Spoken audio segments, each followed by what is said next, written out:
Assalamualaikum warahmatullahi wabarakatuh. Salam sejahtera untuk kita semua. Semoga kita semua tetap selalu terjaga kesehatan kita di masa-masa pandemi ini, dan tetap optimis bahwa pandemi ini akan berakhir. Jangan lupa bahagia, tetap tersenyum untuk memberikan kemampuan imun kita akan menjadi lebih baik. Kira-kira seperti itu. Baik, masih dalam sesi hukum ketenaga kerjaan yang ingin saya sharing kepada rekan-rekan semua yang sangat saya hormati. Pada topik kali ini saya akan membahas mengenai manpower protection and welfare. Oke, berbicara mengenai perlindungan ketenaga kerjaan, tentu ini berbicara sesuatu substansi yang kita harus paham atas dua hal. Hal pertama adalah terkait dengan penegakan hukum atau law enforcement. Nah, kalau berbicara mengenai penegakan hukum, tentu ada tiga aspek atau dimensi yang kita lihat, yaitu aspek kepastian hukum, aspek kemanfaatan hukum, dan aspek keadilan hukum. Nah, bagaimana penegakan hukum ini dilakukan dalam konteks hukum ketenaga kerjaan? Tidak lain, compliance, ya, ketaatan dan kesungguhan untuk melaksanakan norma-norma di bidang ketenaga kerjaan tentu menjadi dasar bahwa norma-norma hukum yang telah memiliki aspek kepastian itu dijalankan secara baik dan benar, sehingga norma tersebut akan memberikan kemanfaatan kepada para pihak yang terlibat, yaitu pekerja, pengusaha, ataupun ada pihak lainnya.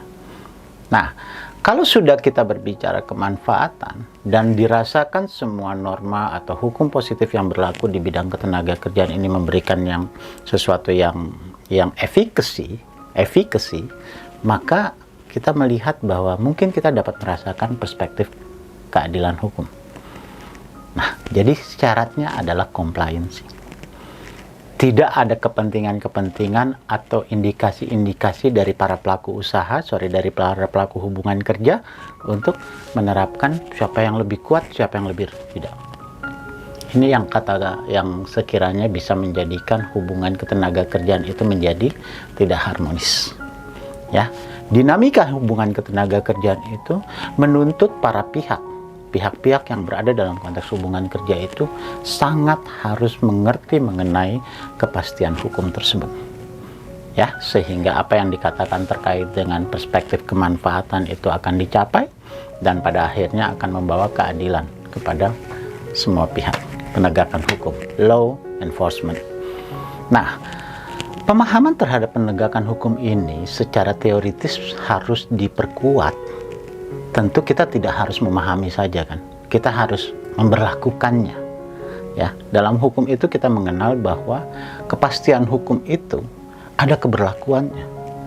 Yaitu sepanjang hukum positif itu dengan norma-normanya itu atau dengan pasal-pasalnya, dengan aturan-aturannya telah memberikan keberlakuan juridis.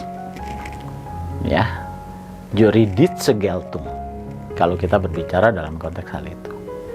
Nah, kalau sudah terjadi keberlakuan yuridis, maka kita para subjek hukum yang melakukan konteks hubungan kerja ini tentu akan mengikat atau tentu akan mengacu kepada aturan-aturan tersebut agar supaya aturan-aturan tersebut dapat memberikan sisi sosiologisnya, efikasi tadi dalam konteks penegakan hukum. Nah, kalau sudah terjadi kemanfaatan hukum, maka tentu kita melihat bahwa juridische Geltung yang dihasilkan terhadap kepastian hukum tersebut akan menjadi akan memberikan akses terhadap apa yang menjadi keberlakuan sosiologis. Ya, bahwa pada akhirnya para pihak telah merasakan kemanfaatan atau kegunaan dari suatu hukum positif tersebut, maka secara tingkah dan laku kita akan memberikan satu pemahaman terkait dengan bahwa memang hukum-hukum positif itu telah memberikan keberlakuan kita dalam tindakan-tindakan, ya. Tidak ada seorang karyawan yang lain mau melakukan cheating, mau menggunakan fasilitas-fasilitas perusahaan untuk sesuatu hal yang terkait dengan kepentingan pribadi. Dan pada akhirnya, jika kita sudah berbicara mengenai keberlakuan sosiologis, maka keberlakuan filosofis menjadi dasar yang tertinggi yang bisa menjadi ejawantah seorang para pihak tersebut untuk melihat bahwa ada nilai-nilai yang harus dijalankan di dalam konteks hubungan kerja. Ya, jadi hubungan kerja atau hukum ketenagakerjaan itu memiliki nilai-nilai. Salah satu nilai yang mungkin bisa saya sharing pada kesempatan ini adalah nilai kebendaan dan keakhlakan. Ini merupakan nilai antinomi yang mungkin dalam sesi berikutnya akan saya jelaskan apa nilai-nilai antinomi sebagai filsafat hukum dalam konteks filsafat hukum ketenagakerjaan. Itu mengenai perlindungan hukum. Kedua, mengenai welfare. Ya, kita berbicara bahwa kesejahteraan, kita katakan kesejahteraan ini baik dari sisi pekerja adalah kesejahteraan dalam konteks dia hidup, dan dari sisi pengusaha kesejahteraan dalam konteks dia mendapatkan profit, ya, tanpa menghilangkan atau mengabaikan hak-hak para pihak. Nah, tentu banyak aspek kalau kita tidak mau masuk ke wilayah pengupahan yang harus diberikan, diatur.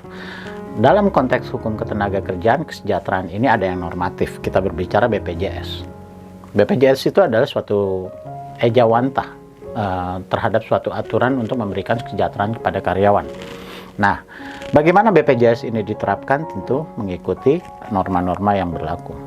Medical cover, ya, itu merupakan satu konteks kesejahteraan yang juga diberikan oleh yang harus disiapkan oleh pemberi kerja.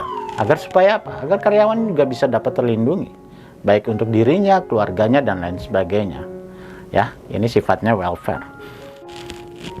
Acara-acara, gathering, itu merupakan wujud kesejahteraan, implementasi dari aspek welfare, ya, sehingga tidak hanya kerja, rutinitas pekerjaan itu akan menjadi bore, dan kita perlu suasana-suasana, melakukan gathering, ya kan, dalam konteks yang misalnya kalau tidak pandemi bisa berkumpul, tapi di dalam era pandemi sendiri juga gathering terjadi. Bahkan di yang saya ketahui banyak pengusaha atau perusahaan melakukan gathering secara online, Zoom, dan ini luar biasa, bisa memberikan kebahagiaan, meningkatkan imunitas, dan pada akhirnya karyawan sejahtera. Bonus, ya, ini merupakan satu konteks ya tentu harus dilihat dari kemampuan perusahaan, karena ini bukan normatif dan tidak bisa dituntut bahwa suatu perusahaan itu harus memiliki hal tersebut, harus melakukan hal tersebut. Nah, yang terakhir, yang selanjutnya mungkin terkait dengan pemberian studi lanjut dalam bentuk study loan atau scholarship. Ya, ini mungkin salah satu bentuk di mana karyawan bisa mendapatkan nilai tambah dari kesejahteraan tersebut yang bisa diberikan. Kepemilikan terhadap kendaraan, baik ke motor, mobil, rumah, bahkan pun itu juga mungkin bisa dijadikan segala macam bentuk project, ya, atau benefit yang diberikan oleh perusahaan kepada karyawannya. Tentu masih banyak lagi yang bisa dilihat dalam perspektif kesejahteraan ini, karena jelas bahwa kesejahteraan ini juga memang diatur dalam Undang-Undang 13 tahun 2003 tentang ketenagakerjaan. Nah, sebenarnya kesejahteraan juga bisa beririsan terkait dengan perlindungan terhadap tenaga kerja. Tentu perusahaan yang berpikir bahwa karyawan adalah aset, itu akan menjaga memberikan kesejahteraan kepada karyawannya, sehingga karyawan akan menjadi engaged terhadap perusahaan, sehingga tidak akan terjadi banyak besar turnover di dalam suatu perusahaan. Untuk itu saya sarankan bahwa memperhatikan perspektif kesejahteraan dalam konteks hubungan kerja ini menjadi satu additional insight yang mungkin perlu dikelola oleh perusahaan supaya mereka bisa mendapatkan engagement yang lebih tinggi. Kira-kira seperti itu pembahasan yang bisa saya sharing terkait dengan materi hari ini. Terima kasih dan semoga bermanfaat. Tetap jaga kesehatan, ikuti protokol-protokol kesehatan, mencuci tangan, menggunakan masker, menjaga jarak, dan hindari kerumunan. Assalamualaikum warahmatullahi wabarakatuh.